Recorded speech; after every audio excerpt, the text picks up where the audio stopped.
Graça e paz, irmãos. Deus abençoe abundantemente a todos, em nome de Jesus Cristo. Eu sou o pastor Ivan. Obrigado pela sua presença. Eu, com a pastora Teresa, nós pastoreamos a igreja MIC, Ministério Koinonia, localizado na rua Flor de Maio, número 385, bairro da Paz. Nós somos uma igreja debaixo da cobertura da VPB, Visão da Prosperidade Bíblica, Viva SMT de Brasília, Profeta J. Rubens.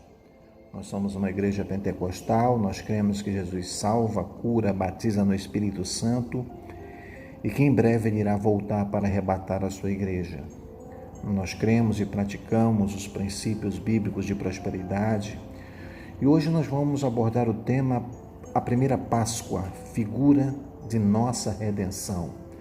É um tema que hoje visa trazer, relembrar, ensinar sobre a figura da nossa redenção na Páscoa estabelecida no Antigo Testamento, o poder do sangue de Jesus na obra da redenção.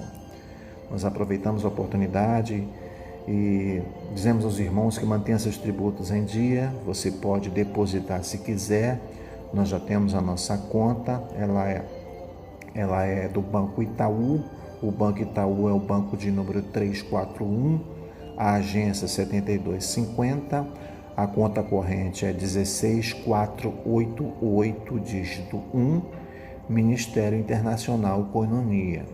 O CNPJ é 36441-618/1000 ao contrário, dígito 34. Ou você pode entregar também na própria igreja. Deus haverá de livrar nossa casa, sua casa da peste, em nome de Jesus Cristo. Como cristão que somos, fiéis nos tributos e fiéis na nossa conduta cristã, em nome de Jesus Cristo. Falando sobre o nosso tema de hoje, a primeira Páscoa, a figura de nossa redenção, nós vamos utilizar um texto áureo, como Êxodo 12, versículo 13. O sangue vos será por sinal nas casas em que estiverdes. Quando eu vir o sangue, passarei por vós, e não haverá entre vós praga destruidora, quando eu ferir a terra do Egito. Este é o texto áureo. A verdade prática é o sangue de Jesus, além de ser o preço pago pela nossa redenção, é o que nos garante a libertação total do poder do mal. Nós vamos utilizar todo o capítulo 12 de Êxodo 12, 1 a 20. Você pode abrir e acompanhar. E vou introduzir o nosso texto de hoje, nosso trabalho de hoje, comentando assim. Vou comentar aqui, olha, aproximadamente uns 430 anos se passaram desde que Deus falara a Abraão em Gênesis capítulo 15, versículos 13 a 15, dizendo que a sua descendência ela seria peregrina sobre servidão e aflição. As promessas de Deus, contudo, elas não falham, irmãos, elas não falham. Deus, ele vela pela sua palavra para cumprir. Viste bem, como está em Jeremias 1,12. Viste bem, porque eu velo sobre a minha palavra para cumprir. Então, depois de tantos anos, o povo de Israel, após a morte de José, eles passaram por tremendas aflições, escravidão total. Só com Moisés foi que o povo viu o dia da sua libertação chegar. E nesse trabalho nosso de hoje, nós vamos estudar um pouco sobre a Páscoa, não só como um evento histórico do povo hebreu, mas também como uma figura de nossa libertação do mundo e do pecado. Então, como primeiro ponto, vamos falar sobre essa nova era para Israel, esse novo momento, esse novo calendário. Depois de tantos juízos derramados sobre o Egito através das pragas, o Senhor Deus ele colocou um ponto final na longa noite do sofrimento do povo escolhido. Chamando Moisés e Arão, Deus lhes falou sobre a instituição da Páscoa, Com a instituição da Páscoa, é estabelecido um novo calendário. Êxodo capítulo 12, versículo 2. Olha só. Este mês vos será o principal dos meses. Será o primeiro mês do ano. Então, de acordo com o ano civil, Israel estaria aí pelo sétimo mês do ano.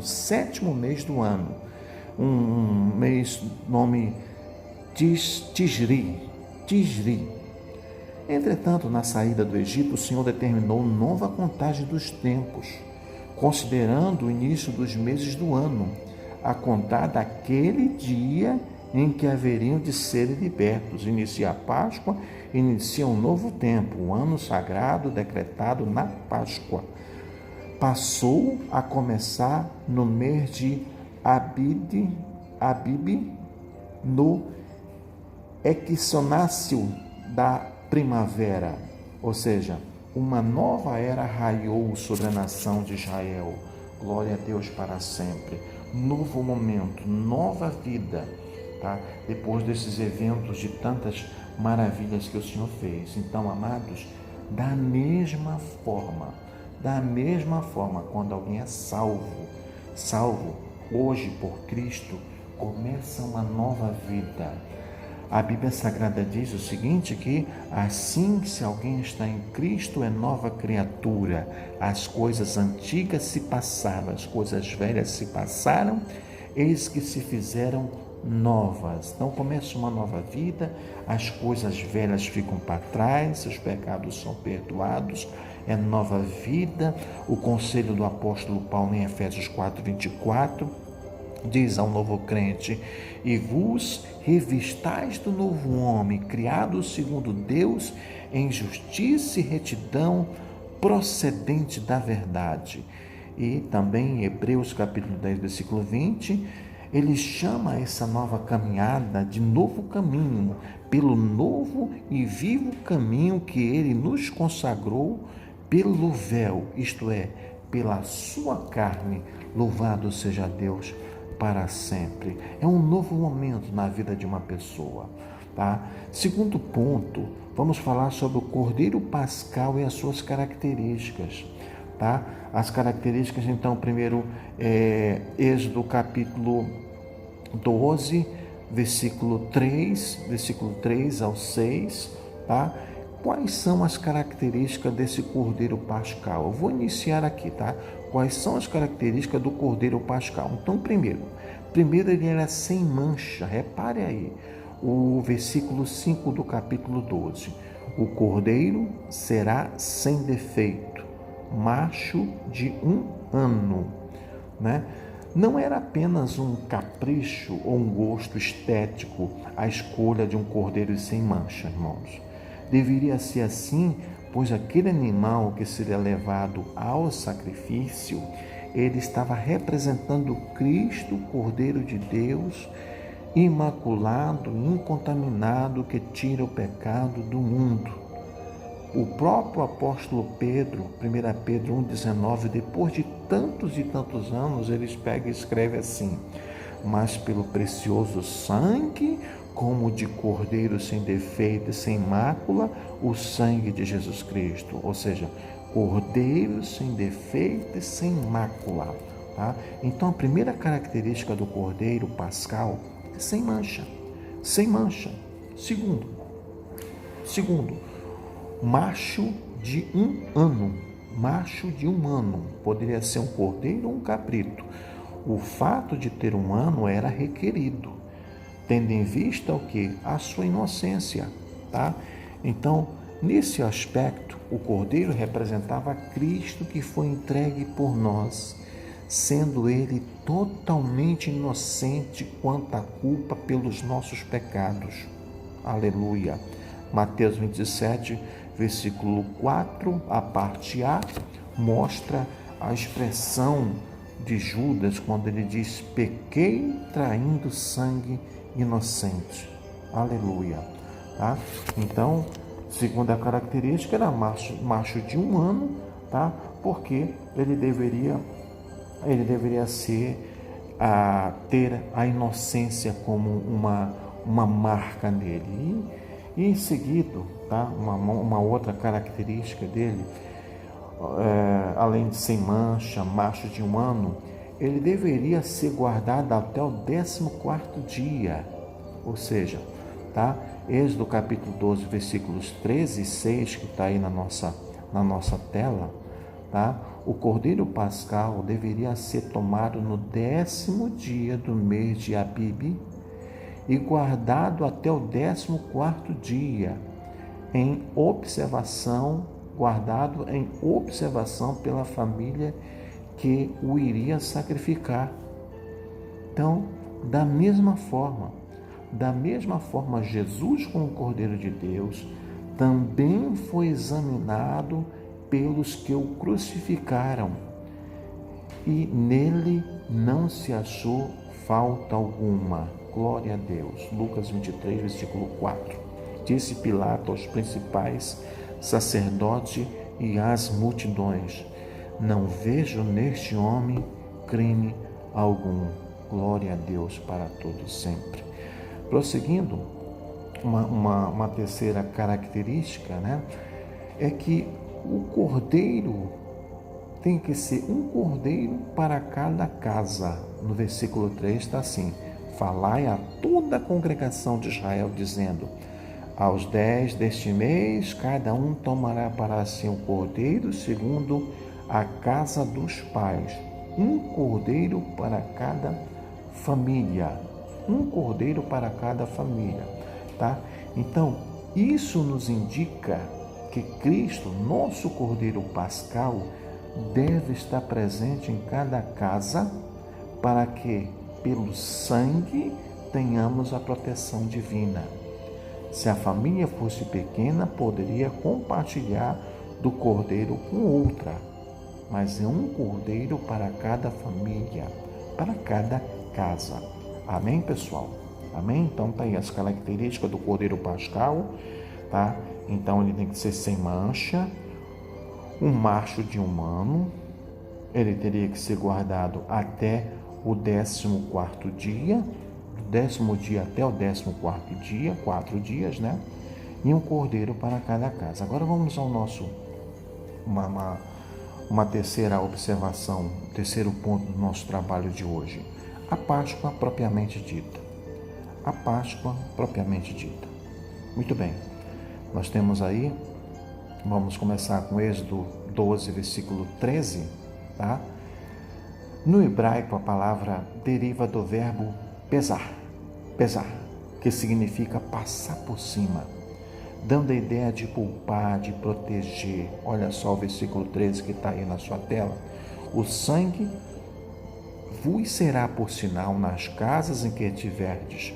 Quando eu vir o sangue, passarei por vós, e não haverá entre vós praga destruidora, ou seja, ele passa pela casa, porque ele viu o sangue nos seus umbrais, tá? Então, prosseguindo, após o significado da palavra, o segundo ponto, na Páscoa propriamente dita, passando dessa parte de significado, a morte do cordeiro, no versículo 6, a Bíblia diz assim: guardareis até o 14º dia desse mês, e todo o ajuntamento da congregação de Israel o imolará no crepúsculo da tarde, tá? Então, o cordeiro, com as características já mencionadas por mim agora há pouco, era morto em todas as casas à tarde. O tempo em que o cordeiro era sacrificado, segundo aí vários estudiosos do Velho Testamento, ocorria entre 15 e 17 horas. Eles chamavam esse momento, 15 e 17 horas, de pôr do sol. Tá? Jesus Cristo, nosso Cordeiro, foi morto entre a hora 9, horário judaico 15 horas, e horário romano, entre a hora 9 e o pôr do sol. Olha só, Mateus está na tela aí, 27, 46 e 57, diz assim, 27, 46.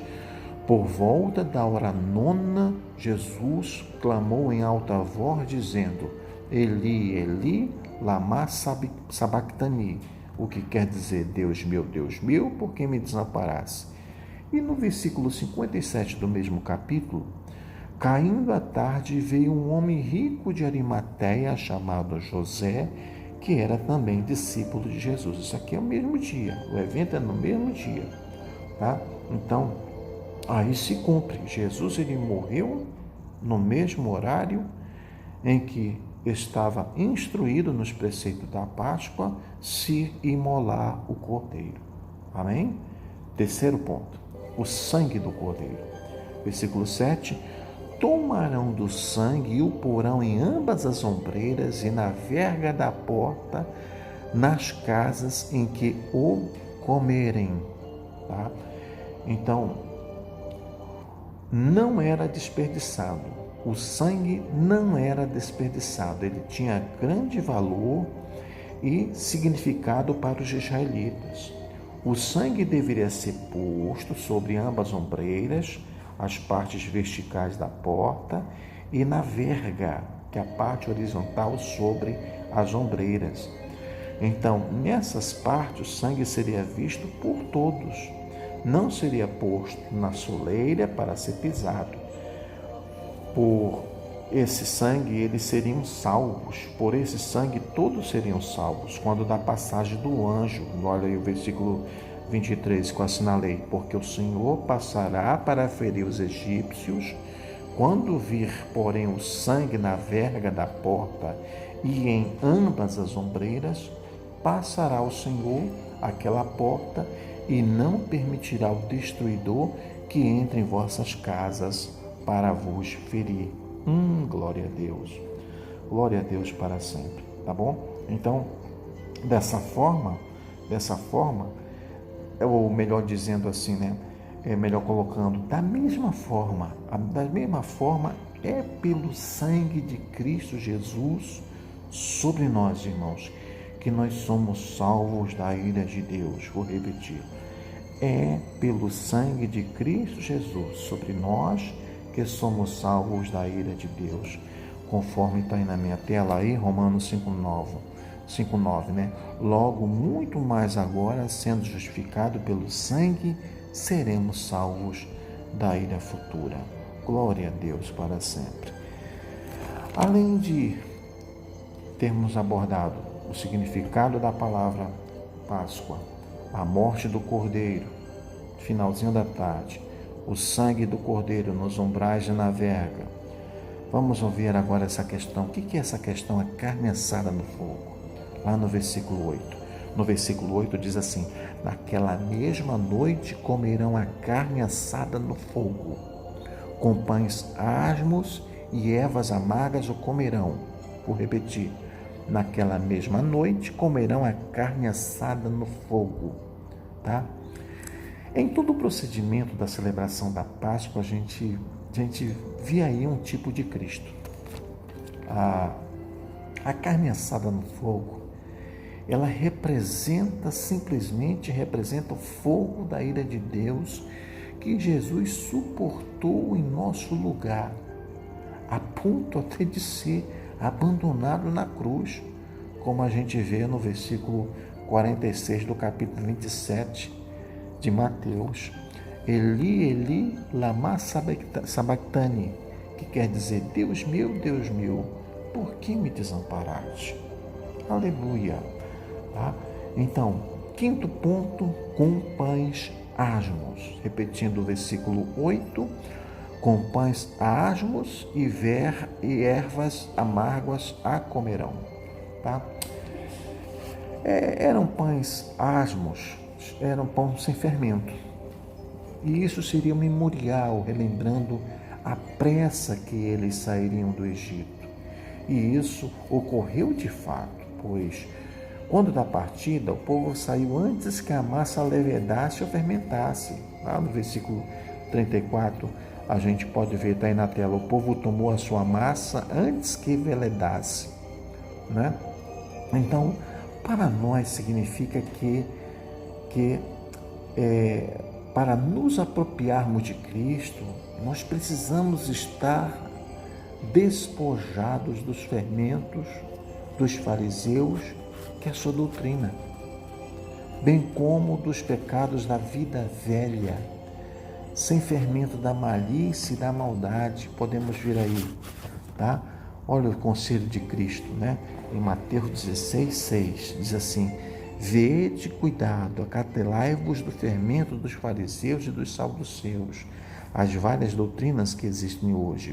1 Coríntios 5, versículos 7 e 8, está escrito: lançai fora o velho fermento, para que sejais nova massa, como sois de fato sem fermento, pois também Jesus Cristo, nosso Cordeiro Pascal, foi imolado. Aí lá no versículo 8 diz assim: por isso celebremos a festa não com fermento velho, nem com fermento da maldade e da malícia, e sim com os asmos da sinceridade e da verdade. Glória a Deus para sempre. Transformação pura. Glória a Deus. Amém, pessoal? Glória a Deus. Então, tá aí. Tá tratada a questão da carne assada no fogo com pães asmos. E agora ainda falta um ponto, que é o número 6, com ervas amargosas, né? Está na parte final do versículo 8. Olha, essa parte aqui, segundo estudiosos, tais ervas seriam tipo assim, alface, chicória, serpentária, hortelã, dente de leão, entre outras, né? Ao comer a Páscoa, esses ingredientes, eles relembrariam a amargura sofrida no Egito. Para nós significa se arrepender dos pecados. O arrependimento genuíno não é algo fácil, mas é se arrepender dos pecados. Muitas vezes amargo pela natureza humana, mas indispensável para uma pessoa servir a Cristo. E o último ponto, uma última característica, é essa de número 7, apressadamente. Está no versículo 11. De maneira o comereis, lombos cingidos, sandália nos pés e cajado na mão. Comê-lo-eis à pressa e a Páscoa do Senhor. Bem, olha, os israelitas eles deveriam estar preparados para partir imediatamente do Egito. Em face disso, eles deveriam estar com os lombos cingidos, o sapato nos pés, o cajado na mão. Tal fato significava que a libertação deles se daria de imediato. Não tardaria, mesmo após 430 anos, de uma hora para outra ocorreria essa libertação. Então Israel seria liberto num só dia, num só momento. Quando o anjo passasse derramando sobre o Egito a última praga, a morte dos primogênitos, estaria selada a sentença de Deus sobre os que oprimiam seu povo. Então, o Senhor prometeu julgar aquela gente que oprimia os seus servos. Lá do versículo 14 de Gênesis 15, lembra? Que a gente leu lá atrás. Mas também eu julgarei a gente a que tem de sujeitar-se, e depois sairão com grandes riquezas. Olha aí, que beleza, né? É isso que ele fez ao seu tempo, ainda que parecesse tardio, tá?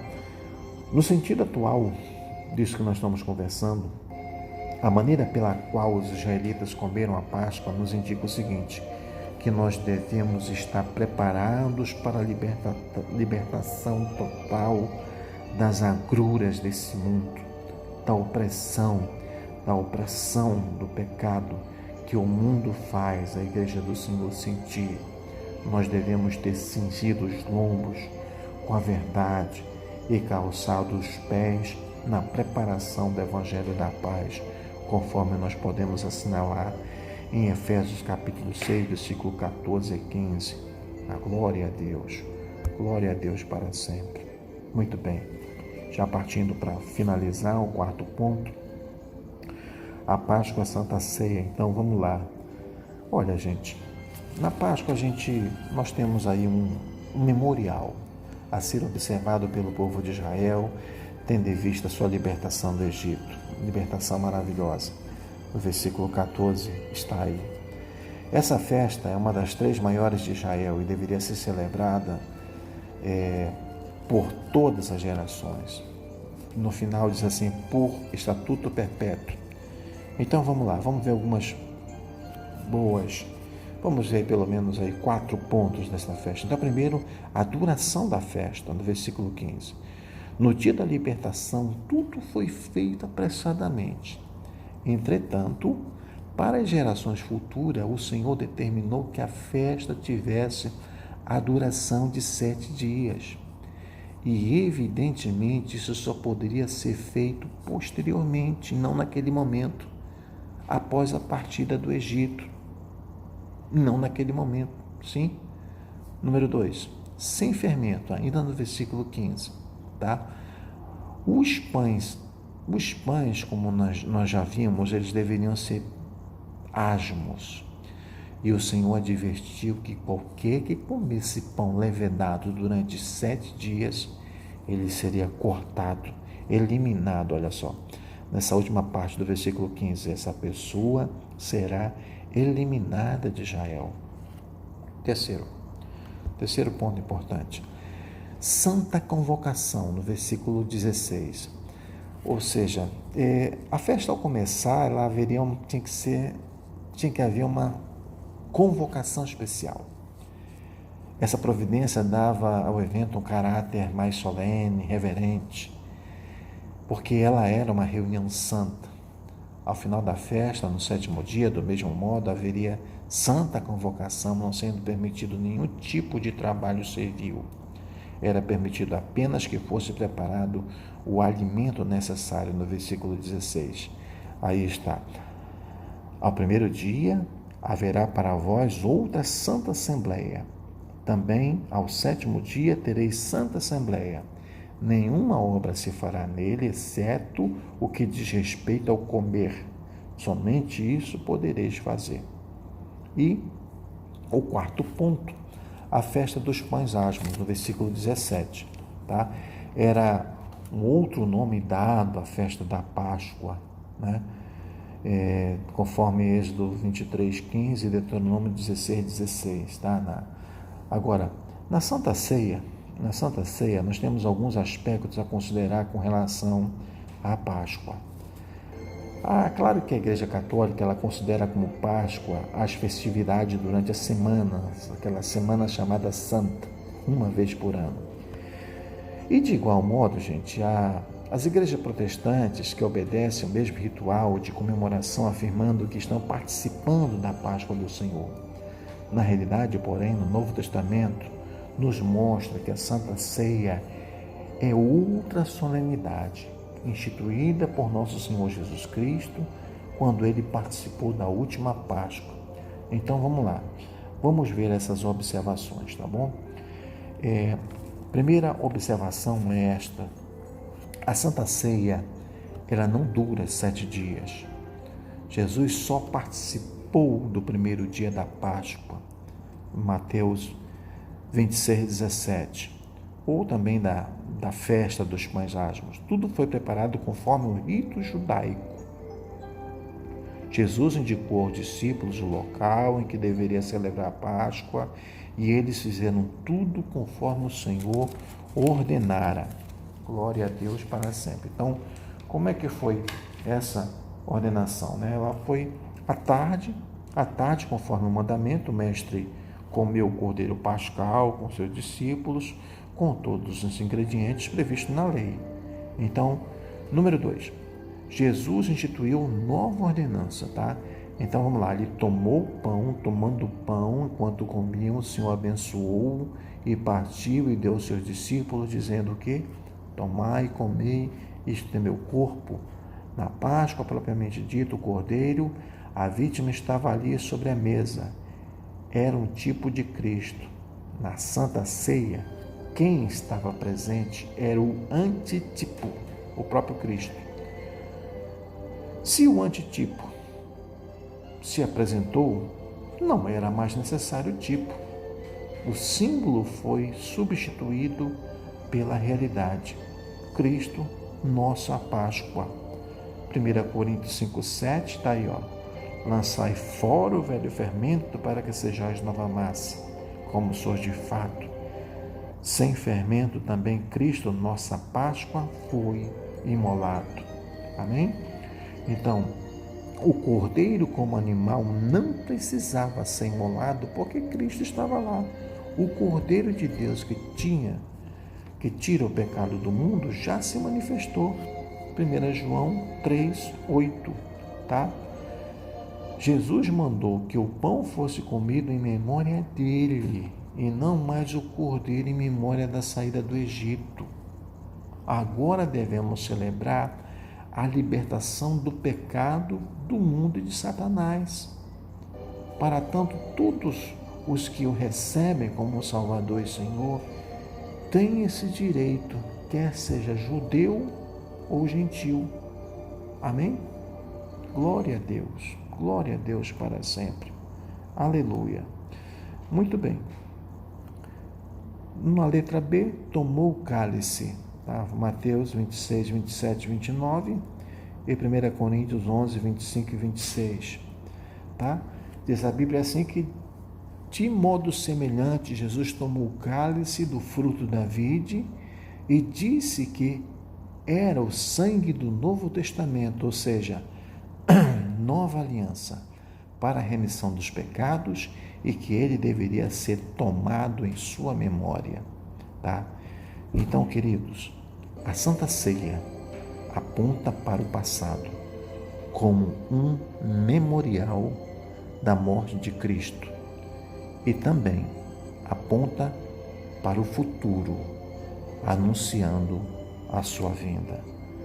Estejamos preparados, estejamos prontos, estejamos buscando a santificação, sem a qual ninguém verá Deus. Amados, que Deus os abençoe em nome de Jesus Cristo. Possa dar a cada um a graça para se manter fiel nesses dias de tremenda provação, em nome de Jesus. Pai querido, Pai amado, obrigado, Senhor, pela oportunidade que Tu nos concedes de estarmos aqui, Senhor Jesus, fazendo reflexão sobre a Páscoa. Obrigado, Senhor, pela Tua morte e ressurreição, que nos abriu a porta dos céus, nos abriu, Senhor, a porta para entrar na Tua presença, Senhor. Nos abençoa com conhecimento da verdade, com poder sobre nossa vida para vencer o pecado, em nome de Jesus. Abençoa o povo do MIC, Senhor, do Ministério Internacional Coinonia, com crescimento em fé, em graça, poder e unção, para vencer o pecado, em nome de Jesus. Amém. Amém, irmãos. Graça e paz a todos. Deus os abençoe a todos abundantemente, em nome de Jesus. Amém.